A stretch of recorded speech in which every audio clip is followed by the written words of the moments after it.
All opinions are those of the participants making them and are not an endorsement of any position, program, religion, or political affiliation. DFG's Corner is for information, observations, and entertainment. I ask that you like, share, comment, and subscribe. Your former senior service college classmate, 𝗟𝗶𝗁𝗍, got hemmed up. You know the crazy part, Big Al? What? When he was the ISAF commander, Right. I was there.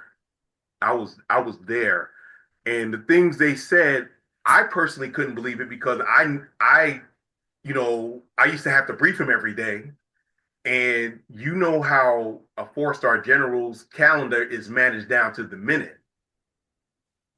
And I was trying to figure out, he must have done something between 2 and 2:05 a.m. when his stuff was managed to the minute. So it was hard for me to believe, but where there's a will, there's a way. And like you said, you have to fight that every day. Every day you have to make that choice. And every day you have to look at what's there and risk assessment. And, being in the military, we did risk assessments every day. We do, even if you're not in the military, you do a risk assessment every day.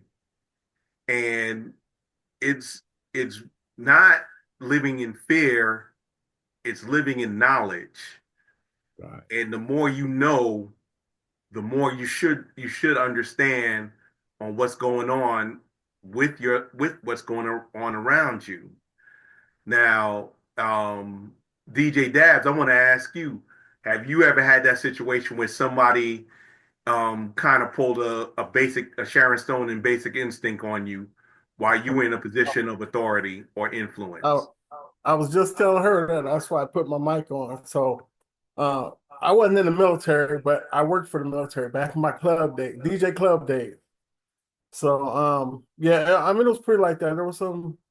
There was many situations, but at the time, well, I got married a couple years out of high school, so I was already married. I was DJing lots of different places. Then I started working at the military clubs.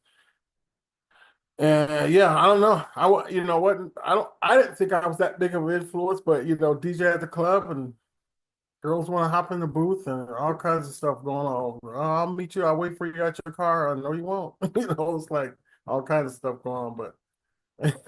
But and then at the club, when the ship pulled out, all the ladies was out. Yeah, that's what happened when I was stationed at Fort Bliss. Soon as the 3rd Armored Cavalry Regiment pulled out, when they were stationed there back in the early mid-90s, when the clubs got packed. The clubs got packed. You see the women's fingers with the tan line, right? and they and when their husbands or and wives, Right? Yeah. Oh yeah, and wives. when they were deployed, the other spouse would be in there shaking their thing and acting like they were single. Right. I was always, and this is just me, I was always scared of losing stuff because where I came from, I had somewhat irrational fear about going back. I did not want to go back to Queensbridge projects in New York City because there was a lot of great people came out of there, a lot of great things came out of there, but I didn't want to go back and be seen as the dude that had it all and failed. Oh yeah. Because of my personal failings. So I didn't have a fear of success. I had a fear of going back. So that drove me forward. Now that propelled me to places that I would have never gone on my own, but it also was a wrong way of thinking because I didn't enjoy the trip. I didn't enjoy moving forward. It was just another layer and step away from where I was. But as I got older, I realized that even if I did lose stuff, I wouldn't be back there. And even if I went back, Right. I'm not the same person I was when I left. But it took me almost 40 years to realize that, my fear of failing was almost consumed me to where I was going to wind up failing Hmm. because I was so scared not to fail, if that makes sense. Yeah. And I've seen stuff like, when not just my DJing, but when I worked back, back in Seattle with Mix-a-Lot and them, and the stuff I would see go on, just kind of like the Shannon Sharpe thing, and the stuff I would avoid, of course. But they get hooked up in that stuff, and the next thing some girls crying this, crying that, and I seen them brothers get in trouble back home, and I wasn't down for none of that. And make no mistake, DJ Dabs.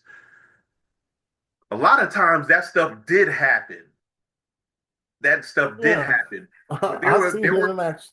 there were cases where it may have been made up, but the person who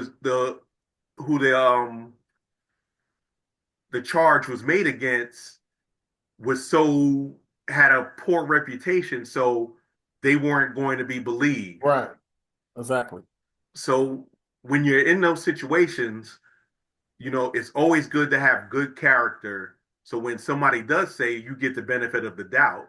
But like I said, a lot of stuff did happen, and even though the person might have been in the clear, they didn't get the benefit of the doubt because of their character. Go ahead, Big Right. Al. Yeah. And to your point of not wanting to fail, I think that was the biggest driving factor for me, not wanting to fail and disappoint people who put their trust and confidence in me.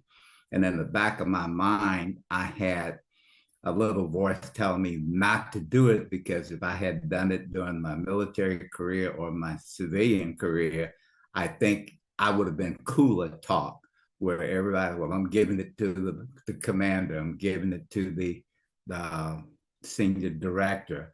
And I just had a fear, and I didn't have a complete trust and confidence that if I had crossed that line, I think I would have been setting myself up like Shannon. I agree with that. And another thing is that most of us, especially black men, most of us, when we're succeeding, we're one of the first people succeeding. So there's an added burden. If my father wasn't in the military, my paternal grandfather served in World War II. My maternal great grandfather served in World War One.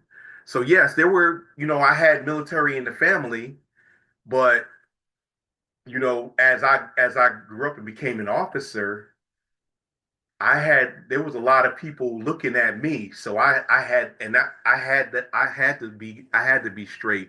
Now I'm going to turn this question around to the ladies. I'm going to start with Miss Kim. Were you ever in a situation where you thought that your feminine wiles would work on a person older or in a higher position than you? Or did you see some women who actually did that? No, I've never experienced anything like that. Mm-mm. Did you see it happening in a work environment or in a church environment? Church, yes. With the pastor, yeah, with women wearing the extra short skirts, and having crushes on the pastor. I've seen that back home in church. But as far as the workplace, no. Oh, okay. And how did that situation play out with the pastor? It was a affair that happened, and they both was married. It didn't pan out well, and the bishop of the church had to come down and remove the pastor. So, yeah.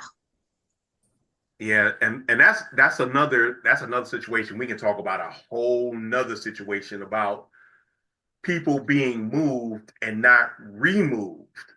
Yeah, he was moved to another area, but he was still in the pulpit, but just somewhere else. And my thinking was, well, he can always do it at another church, you know.